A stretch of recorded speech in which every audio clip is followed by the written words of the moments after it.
Very good जी, सत श्रीकाल। CrPC के regarding जो आज हम लोग टॉपिक डिस्कस करेंगे that is trial before the court of session. हमने सेक्शन 173 ऑफ सीआरपीसी भी किया है। उसके रिगार्डिंग मैंने आपको वहाँ पर स्पेशली मेंशन किया था कि जब 173 की जो रिपोर्ट होती है, फाइनल इन्वेस्टिगेशन की रिपोर्ट होती है, वो मैजिस्ट्रेट को सौंपी जाती है।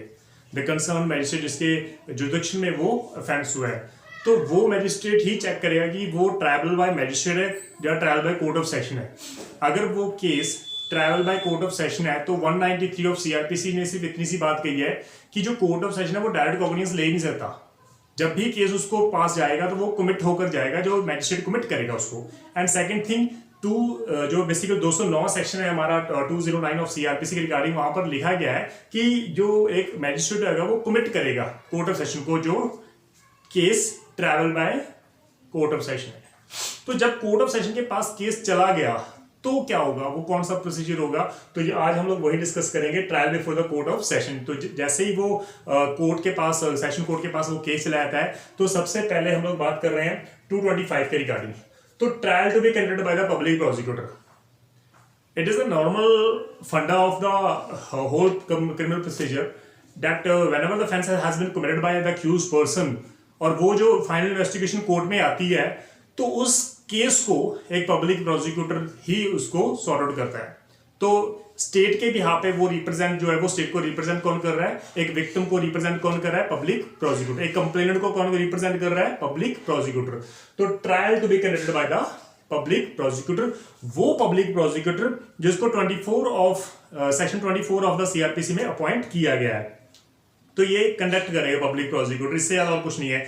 दूसरी बात, जब हम बात कर रहे हैं ट्रायल की रिगार्डिंग, तो 303 जो सेक्शन है हमारा सीआरपीसी के रिगार्डिंग, वो एडवोकेट ऑफिस चॉइस के रिगार्डिंग बात कर रहा है। क्योंकि एक अक्यूज्ड पर्सन जो है या एक विक्टिम पर्सन है, वो उनके पास भी राइट है, एक कंप्लेनेंट है, उसका खुद का एडवोकेट भी हो सकता है, वो बाय चॉइस अपना एडवोकेट भी कर सकता है। और जो अक्यूज्ड है वो 304 ऑफ सीआरपीसी के रिगार्डिंग वो खुद अपने चॉइस का एडवोकेट भी कर सकता है। अगर वो उसके पास पैसा नहीं है डेफिनेटली, तो वो एक इंडियन पर्सन है या वट एवर जो भी है, he has no means to कि वो एडवोकेट को पे कर सके, तो वो 304 में कोर्ट उसको एक जो है वो लीगल एड के बिहाफ पे एक एडवोकेट उसको हायर करके दे देती है। Then we have a 226 section. जैसे ही केस आया, पब्लिक प्रोसिक्यूटर उसको कंडक्ट करेगा, उसकी सारी प्रोसीडिंग को कंडक्ट करेगा, उसके एग्जामिनेशन ऑफ चीफ, क्रॉस जो भी अगर है, आर्ग्यूमेंट करेगा, लास्ट अगर कोई एप्लीकेशन लगाने की जरूरत पड़ी वो पब्लिक प्रोसिक्यूटर लगाएगा।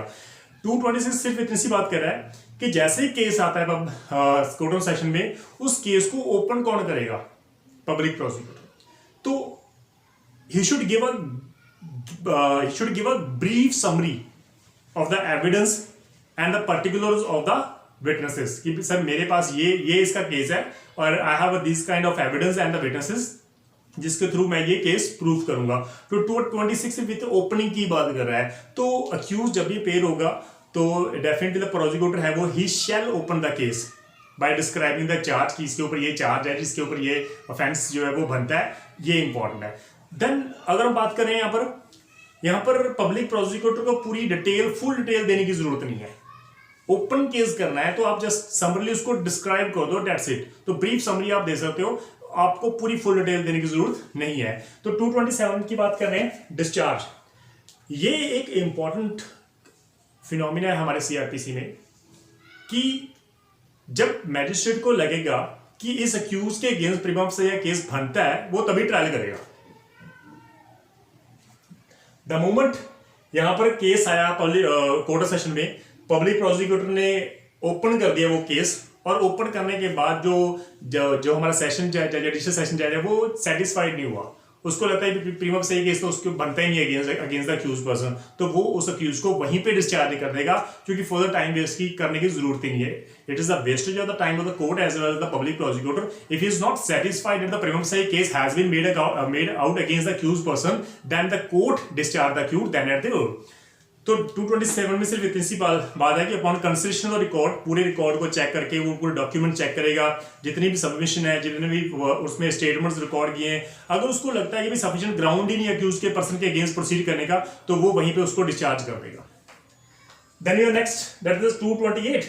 अगर यहाँ पर कोर्ट को लगता है, सेशन जज को लगता है कि यहाँ पर प्रीमियम ऑफ से case against the accused person बनता है, तो वो क्या करेगा, चार्ज फ्रेम कर देगा अगेंस्ट द अक्यूज पर्सन। तो framing of charge is an important topic over there 228 के regarding. So if after considering the end hearing both the parties, चाहे वो पब्लिक प्रोसिक्यूटर है, तो जज को लगता है यहाँ पर प्रीमियम से केस तो बनता है, देयर आर सफिशिएंट ग्राउंड्स जिससे हम ये प्रिज्यूम कर लें कि यहाँ पर जो ऑफेंस है वो अक्यूज ने कमिट किया है, तो जिसके रिगार्डिंग उसके ऊपर ट्रायल चलना जरूरी है। तो वो अगर वो case wholly and solely trial by court of session नहीं है, गलती से मैजिस्ट्रेट ने उसको कमिट कर दिया और कोर्ट ऑफ सेशन को लगता है कि ये ट्रायल बाय मैजिस्ट्रेट है, तो वो उसको चार्ज फ्रेम करने के बाद वापस उस मैजिस्ट्रेट को भेज देगा और उसको डायरेक्शन करेगा कि इसकी प्रॉपर ट्रायल आप कंडक्ट करके आप मुझे रिपोर्ट करो। अगर वो case wholly solely trial by court of session है, अगर कोर्ट ऑफ सेशन ने उसका ट्रायल करना तो उसको चार्ज फ्रेम कर देगा। चार्ज फ्रेम करने के बाद जज जो है वो उसको चार्ज को रीड करके एक्सप्लेन करके अक्यूज को बताएगा, अक्यूज्ड उसके बाद वो साइन करेगा, ये 228 में लिखा गया है सेकंड क्लॉज में। देन अब बात करें 229 के regarding, it is regarding the conviction और प्लीड ऑफ गिल्टी।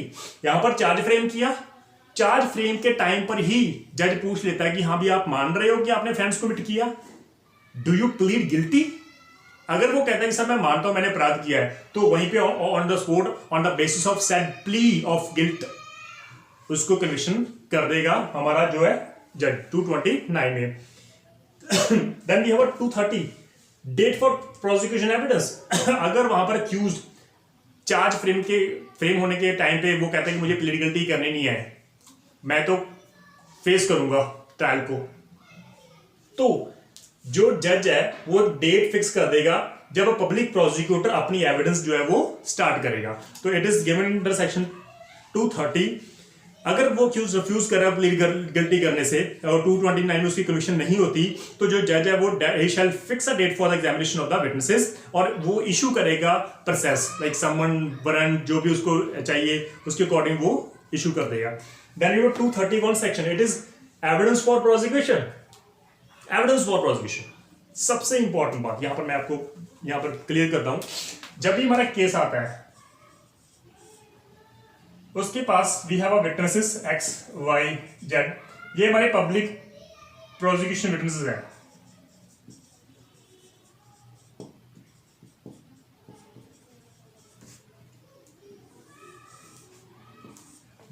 एक केस में जब केस कोर्ट ऑफ सेशन में आया तो we have 3 public prosecutor evidence और हमारे विटनेसेस हैं, प्रोसिक्यूशन विटनेसेस हैं एक्स वाई एंड जेड। तो यहां पर क्या लिखा गया है, एविडेंस फॉर प्रोसिक्यूशन 231 में लिखा गया है कि जब भी डेट 230 में फिक्स की जाती है प्रोसिक्यूशन एविडेंस के लिए, उस दिन ऑन द सेम डे जब भी कोई एविडेंस आता है हमारे पास तो वो हम एविडेंस उसको लेंगे। तो द जज shall proceed to take all the evidence as may be conducted in support of the prosecution. तो प्रोसिक्यूशन अपनी सपोर्ट में जितने भी एविडेंस लेके आएगा वो उसको कोर्ट में दिए जाएंगे। वो बेसिकली वो it become the record of that case. तो सेकंड क्लॉज कहती है जज may in the description permit the cross examination of witnesses to be deferred until any other witnesses. तो यहां पर एक इंपॉर्टेंट है, लाइक एक्स को एग्जामिन किया हमने, पब्लिक प्रोसिक्यूटर ने अपनी एविडेंस इन चीफ में एक्स की एग्जामिनेशन करवा दी, एविडेंस हो गया, तो जो डिफेंस काउंसिल है वो एक्स का क्या करेगा, क्रॉस करेगा, राइट। देन वाई का एग्जामिनेशन होगा इन चीफ, वाई का क्रॉस करेगा डिफेंस काउंसिल। जेड का एग्जामिनेशन चीफ होगा, पब्लिक प्रोसिक्यूटर करेगा, उसका क्रॉस एग्जामिनेशन कौन करेगा, defence counsel. Sometimes what happen कि suppose X and Y and Z they all are material witnesses. तो क्या होता है कि एक्स की एग्जामिनेशन होने के बाद जो डिफेंस काउंसिल है वो कहता है कि सर मुझे इसका क्रॉस अभी नहीं करना, मैं इन्हीं के साथ इकट्ठे क्रॉस करूंगा, क्योंकि मुझे लगता है कि अगर एक्स का मैंने अभी क्रॉस कर दिया तो वाई और जेड जो है वो उनको आंसर पता लग जाएंगे कि मैं क्रॉस में क्या क्वेश्चन पुट करने जा रहा हूं, क्या क्वेश्चन पुट करने वाला हूं, तो इसलिए वो सतर्क हो जाएंगे। तो यहां पर इसलिए वो डिफेंस काउंसिल रिक्वेस्ट कर सकता है कि सर एक्स की एग्जामिनेशन चीफ हो जाए, वाई की हो जाए, जेड की एग्जामिनेशन चीफ हो, उसके बाद में तीनों को इकट्ठे क्रॉस एग्जामिनेशन कर दूंगा, और वो जो जज है अगर वो सेटिस्फाइड हो गया तो वो उसको डेट को डेफर्ड कर देगा, चीफ जो है वो कंप्लीट होने के बाद क्रॉस एग्जामिनेशन डेफर्ड कर देगा। It is given under section 231। Then we have section 232। हमारे पास एविडेंस कंप्लीट हो गई, पब्लिक प्रोसिक्यूशन की सारी एविडेंस कंप्लीट होगी, अभी डिफेंस विटनेस को हमने कॉल ही नहीं किया, सिर्फ अभी पब्लिक प्रोसिक्यूटर की एविडेंस कंप्लीट हुई है, उन्हीं का चीफ है, उनके क्रॉस हुआ है। अब यहां पर है कि जज इन सभी एविडेंस को देखने के बाद इस नतीजे पे पहुंचा है कि भाई इसके अगेंस्ट तो केस ही नहीं बनता। हमारे पास सारे हमने विटनेस एग्जामिन कर लिए, क्रॉस कर लिया, but still we don't have a single evidence against those accused person on the basis of which I can convict the accused. तो यहां पर एक्विट कर देगा, क्योंकि चार्ज तो फ्रेम हो चुका है, और चार्ज फ्रेम करने के बाद जज के पास दो ही अल्टरनेटिव है, या तो उसको कन्विक्ट करेगा या उसको एक्विट करेगा। तो यहां पे उसको एक्विट किया जाएगा 232 में। It is given under section 232 if after taking the evidence for the prosecution, examination of the accused, hearing of the prosecution, the defense on the point, the judge consider कि यहां पर कोई एविडेंस नहीं है, तो ऑन द स्पॉट उसको क्या किया जाएगा, एक्विट किया जाएगा। क्यों भाई यहां पर हमारे हम लोग यहां पर डिफेंस विटनेस क्यों नहीं कॉल कर रहे? क्योंकि हमें जरूरत क्या है भाई यहां पे डिफेंस कौंसल, तो हम लोग डिफेंस विटनेस हम लोग तब कॉल करेंगे जब हम पब्लिक प्रोसिक्यूटर का केस जो है वो स्टैंड हो गया अगेंस्ट द अक्यूज्ड पर्सन, वो प्रूफ हो गया, तब वो अपने एविडेंस लेके आएगा। जब प्रूफ ही नहीं हुआ तो डिफेंस को जरूरत क्या विटनेस लेके आने की? तो इसलिए यहां पर to avoid the unnecessary harassment to the accused and to the wastage of the public time, court का पब्लिक प्रोसिक्यूटर कोर्ट वहीं पे उसको क्विट कर देती है, भाई आपके अगेंस्ट कोई एविडेंस है नहीं हमारे पास, राइट। देन यहां पर 232 में क्योंकि क्विट किया तो यहां पर डिफेंस कौंसिल अपने विटनेस की लिस्ट देता नहीं है, ये इंपॉर्टेंट है। देन 233 के रिकॉर्डिंग हम लोग बात करें 233, it is entering upon the defence. अगर पब्लिक प्रोसिक्यूटर का केस प्रूफ हो गया, राइट, एविडेंस होने के बाद प्रूफ हो गया, तो यहां पर अब डिफेंस काउंसिल को हम लोग कहेंगे कि आप अपने डिफेंस में अगर कोई विटनेस लेके आना चाहते हो, कोई एविडेंस लेके आना चाहते हो, कोई डॉक्यूमेंट लेके आना चाहते हो, आप उसको प्रोड्यूस कर सकते हो अंडर सेक्शन 233। तो where the accuse is not acquitted under 232, तो उसको हम लोग कॉल करते हैं डिफेंस काउंसिल को, भी अक्यूज को, कि आप अपने डिफेंस में अगर आप कुछ कहना चाहते हो, कोई विटनेस कॉल करना चाहते हो, तो आप कह सकते हो। अगर कोई आप रिटन स्टेटमेंट सबमिट करना चाहते हो तो वो कोर्ट उसकी रिटन स्टेटमेंट जो है वो कोर्ट में, वो रिकॉर्ड में आप साथ में अटैच कर देगी। तो अगर वो चाहती है, अक्यूज चाहता है कि मैं कुछ पर्सन को एग्जामिन करना चाहता हूँ एज ए डिफेंस विटनेस, तो जिसके रिगार्डिंग मुझे सबमिट इशू करवाने हैं, तो वो एक लिस्ट जो है वो कोर्ट को देगा, उसके बिहाफ पे कोर्ट उसको उन विटनेस को समन करेगी। उनको समन करने के बाद डिफेंस काउंसिल उसको एग्जामिन करेगा और पब्लिक प्रोसिक्यूटर उसको क्रॉस करेगा। ये सब कुछ हो गया। अब फाइनल आती है हमारी बारी आर्ग्यूमेंट की। दोनों साइड के पब्लिक जो हमारे विटनेस है वो कंप्लीट हो गए, अब हमारी बारी है आर्ग्यूमेंट की और दोनों पक्षों को सुना जाएगा। So when the examination of the witnesses for the defence is complete, public prosecutor तो पहले कंप्लीट हो गई थी, अब डिफेंस की भी कंप्लीट हो गई, तो प्रोसिक्यूटर जो है वो सम अप कर देगा his case and the accused or his pleader shall entitled to reply। तो वो उसको सम अप करेगा और जो accused witnesses है उनको आर्ग्यूमेंट में उनको रिप्लाई देते रहेंगे। प्रोवाइडेड दैट अगर कोई पॉइंट ऑफ लॉ पर कोई भी अगर क्वेश्चन रेज होता है, तो जो प्लीडर है, लाइक अगर क्यूज ने कोई पॉइंट ऑफ लॉ उसको रेज किया है क्वेश्चन, तो पब्लिक प्रोसिक्यूटर उसको सॉर्ट आउट करेगा। अगर पब्लिक प्रोसिक्यूटर ने को किया तो डिफेंस काउंसिल उसको सॉर्ट आउट करेगा, तो वो डिपेंड करता है। Then we have section 235, it is regard the judgement of the acquittal or conviction. Argument होने के बाद अब जज क्या करेगा, या तो उसको इक्विट करेगा या उसको कन्विक्ट करेगा। इक्विट क्यों करेगा? क्योंकि हमारे पास एविडेंस ही नहीं है। हमने पब्लिक प्रोसिक्यूटर सारे एविडेंस हमने देख लिए, हमें लगा स्ट्रॉन्ग केस है। देन हमने कहा डिफेंस काउंसिल को कि आप अपने विटनेस कॉल कर लो। अक्यूज ने विटनेस कॉल किए, अब हमें लग रहा है कि पब्लिक प्रोसिक्यूटर केस वीक हो गया, तो हम उसको क्विट कर देंगे। बट अगर हमें लगता है कि instead of that examination of the defence council witnesses still the case of the public prosecutor strong, तो हम उसको कन्विक्ट कर देंगे अंडर सेक्शन 235 के रिगार्डिंग। इट इज गिवन ना। जो जजमेंट है बेसिकली वो तो हम लोग 353 और 365 सेक्शन के जो है हम लोग वो तब करेंगे जब हम लोग ये सेक्शंस कवर करेंगे, तो ये वहां पर लिखा गया है। So finally it is given under section 236 that the previous conviction के रिगार्डिंग। अब प्रीवियस कन्विक्शन मैंने आपको पहले कहा था 211 सेक्शन जब हम लोग चार्ज का कर रहे थे, तो उसमें मैंने आपको कहा था कि अगर previous conviction 7th point of section 2 level 211 section का, कि अगर किसी पर्सन को ऑलरेडी कन्विक्शन हो चुकी है, आपने दोबारा चार्ज लगाना है, तो उसका जो फैक्ट है that he has already has been convicted in some other cases, तो उसका जो जजमेंट है वो आपको देनी होगी कि सर ये ऑलरेडी कन्विक्टेड पर्सन है, इसलिए इसकी इनहेंसमेंट करके इस बार हमने सजा उसको देनी है अगर हमने प्रूव कर दिया केस। तो 236 में वहां पर लिखा गया है, in a case where previous conviction is charge under section 211 7th clause के regarding and accuse does not admit कि वो कह रहा है कि मुझे तो कन्विक्शन की नहीं, प्रीवियस कन्विक्शन मेरे पास हुई नहीं है, तो भाई यहां पर पब्लिक प्रोसिक्यूटर उसको प्रूव करेगा। He has to give the judgment, the copy of the judgment, वो उसको प्रूव करेगा, right. Provided that no such charge shall be read out by the जज not shall the accused be asked to plead thereto. क्योंकि जब भी हम लोग ये चार्ज लगाते हैं ना कि हाँ भी एनहेंसमेंट के रिगार्डिंग तो ये प्रीवियस कनेक्शन ऑलरेडी उसकी हो चुकी है, तो उसके रिगार्डिंग उसको प्लीडिगलिटी नहीं हम लोग करवाते, क्योंकि अभी जो बाद में केस चलेगा उसको तो प्रूफ करना है ना, तो इसलिए वो प्लीडिगलिटी उस पर होते ही नहीं है। तो ये जो पहले हमारी प्रीवियस कनेक्शन है उसके रिगार्डिंग हम लोग प्लीडिगलिटी नहीं करवा सकते प्रेजेंट केस के रिगार्डिंग, क्योंकि प्रेजेंट केस को तो आपको प्रूफ करना है। प्रेजेंट केस को अगर वो प्लीडिगलिटी कर रहा है तो वो 299 में करेगा, ठीक है, वहीं पे उसको क्वेश्चन कर देंगे। लेकिन जो प्रीवियस कन्विक्शन पे इनहैंसमेंट के रिगार्डिंग बात करें उसके रिगार्डिंग कोई भी जो है प्लीडिगलिटी नहीं होती फर्स्ट, ये आपको ध्यान रखना होगा।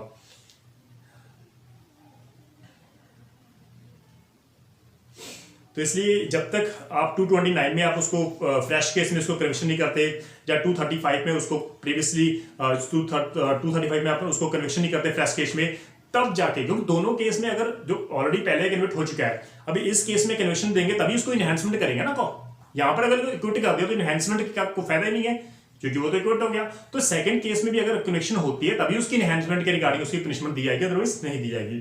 Then your section 237 it is in regard with the section 199 sub clause 2, जहां पर डेफर्मेशन की जाती है president, governor, vice president, right, उसके रिगार्डिंग हमारे मिनिस्टर ऑफ अफेयर्स के रिगार्डिंग जो चीफ मिनिस्टर्स हैं, सीएम्स हैं, एमएलए हैं, एमए हैं, उनके रिगार्डिंग अगर उनकी डेफर्मेशन हुई है तो 199 की सेकंड क्लॉज में जो है वो डायरेक्ट कोर्ट ऑफ सेशन उसकी कॉग्निजेंस ले सकता है। उसके रिगार्डिंग 237 क्या कहता है, that a court of session taking cognizance shall try the case in accordance with the procedure और the trial of the warrant case. तो जब भी 199 की सेकंड क्लॉज में उसका हम लोग ट्रायल करेंगे उस केस के रिगार्डिंग, तो वारंट केस का प्रोसीजर हम लोग उसको अडॉप्ट करेंगे। तो ये इंपॉर्टेंट है। प्रोवाइडेड क्या है, the person against whom the offence has been committed, जिसकी इंसल्ट की गई है president, vice president, governor, CM, MLA, MA, जो भी है, एमपीज वगैरह है, जिनकी भी इंसल्ट की गई है, कोर्ट उसको एग्जामिन कर सकती है, उनको एग्जामिन कर सकती है एज ए विटनेस। लेकिन रेड विद सेक्शन 284 की फर्स्ट क्लोज उसमें लिखा गया प्रोवाइजो में कि कमीशन को भी अपॉइंट किया जाता है for the examination of these persons. तो ये इंपॉर्टेंट है। देन अगर हम बात करें सेकंड क्लॉज की, जितने भी ट्रायल है वो it should be held in A camera. अगर वो चाहते हैं कि हमारा जो ट्रायल हो कैमरा में होगा कि इंसल्ट होती है हमारी, अगर पब्लिक आ जाएगी तो इट्स बेटर अगर वो रिक्वेस्ट करे कि it should be held in A camera, तो कैमरा प्रोसीडिंग वहां पर होगी। थर्ड क्लॉज, अगर कोर्ट को लगता है if in any case the court discharge है उसको इक्विट करती है बिकॉज वहां पर रीजनल ग्राउंड नहीं है उसके अगेंस्ट जो है प्रोसीड करने के, क्योंकि हमारे पास एविडेंस नहीं है, तो कोर्ट उसको ऑर्डर कर सकती है डिस्चार्ज के और ऑर्डर के, और उस पर्सन को नोटिस देगी कि आप हमें बताओ कि आप अक्यूज को कंपनसेशन क्यों नहीं दे सकते। वो पर्सन कौन इसको ऑर्डर देगी, वो other than president, vice president, governor, administrator, MLA, MP, CM है। इनके अलावा अगर कोई और पर्सन ने कंप्लेन फाइल की है ऑन बिहाफ ऑफ दैट, तो यहां पर कोर्ट्स को कह सकती है कि आप क्यों नहीं अक्यूज को कंपनसेशन दोगे, आप ये हमें बताओ। तो यहां पर शो कॉज नोटिस वहां पर दिया जाता है कि why should not pay the compensation to the accused person. Then you have fourth clause. Fourth clause में लिखा कि अगर अक्यूज पर्सन के रिगार्डिंग जो कोर्ट है बेसिकली वो कंपनसेशन भी अलाउ कर सकती है अप टू 1000 रुपीज, 1000 रुपए तक। बहुत 1000 इज वेरी बिग अमाउंट ना, तो 1000 तक वो कंपनसेशन उसको अलाउ कर सकती है। फिफ्थ क्लॉज में लिखा कि उन 1000 को रिकवर करने के लिए हम लोग ये मान के चलेंगे जैसे हम फाइन को रिकवर करते हैं वैसे ही इस अमाउंट को भी रिकवर करेंगे थ्रू डीसी या कलेक्टर के थ्रू हम करेंगे। सिक्स्थ क्लॉज कहते हैं कि कोई भी पर्सन, ये ऐसा नहीं है कि हाँ भी अक्यूज पर्सन को आपने अक्यूज को डिस्चार्ज कर दिया, क्विट कर दिया, तो आपको कोर्ट ने कहा था कि 1000 पे कर दो, कंपनसेशन पे कर दो। भाई कंपनसेशन पे कर दिया इसका मतलब ये नहीं कि वो अक्यूज पर्सन आपके ऊपर फॉल्स जो है वो मैलिशियस प्रोसिक्यूशन केस के लिए आपके ऊपर केस नहीं कर सकता। आपने उसके ऊपर झूठा मुकदमा चलाया, आपके ऊपर मैलिशियस प्रोसिक्यूशन का केस वो फाइल कर सकता है। तो इट डज नॉट मीन कि आपने कंपनसेशन ले लिया आप सिविल और क्रिमिनल केस फाइल नहीं कर सकते, वो कर सकता है प्रोवाइडेड एट एनी अमाउंट। लेकिन कोई भी अगर अमाउंट बाद में जो दिया जाएगा तो पहले जो अमाउंट उसको दिया गया अक्यूज उसको ध्यान में रखा जाएगा, यह लिखा गया है 6th क्लॉज में। 7th clause says that a person who has been ordered to pay compensation to the accused person may appeal from the order। aggrieved person जिसको ऑर्डर के लिए कहा कि पे करो accused को, वो फाइल जो है वो उस ऑर्डर के अगेंस्ट जो है वो उसको चैलेंज कर सकता है, अपील में जा सकता है in so far as it relate to the payment of the compensation to the high court, तो वो हाई कोर्ट में जा सकता है। 8th क्लॉज यह कहती है कि जब तक टाइम एक्सपायर नहीं होता अपील का तो भाई where an order for payment of compensation to accused person is made the compensation shall not be paid. हम तब तक कंपनसेशन पे नहीं करेंगे जब तक अग्रीव्ड पार्टी जो टाइम है उसका अपील फाइल करने का वो एक्सपायर नहीं होता। तो जब वो टाइम एक्सपायर हो जाएगा तो कोर्ट कहेगी अब तो अपने अपील में जाना नहीं है, अब अक्यूज को कंपनसेशन कर दो, उसको पे कर दो। तो this is all about section 225 और to section 237। These sections are very very important, लेकिन अगर आपको उसको ध्यान में अगर देखो तो आपको बेयर एक्ट की जरूरत नहीं पड़ेगी। There is no requirement, there is no need to read the bare act language. So मैंने बड़े सिंपल तरीके से आपको सारे सेक्शन मैंने कवर करवा दिए हैं। इसी तरीके से अगर आप उसको याद रखोगे तो आपको कहीं भी कंफ्यूजन नहीं होगी। तो this is all about this session. In case of any doubt, otherwise मुझे लगता नहीं कोई डाउट होगा, लेकिन स्टिल अगर कोई डाउट है तो प्लीज आप पूछ लेना। Thank you so much. सत श्री अकाल।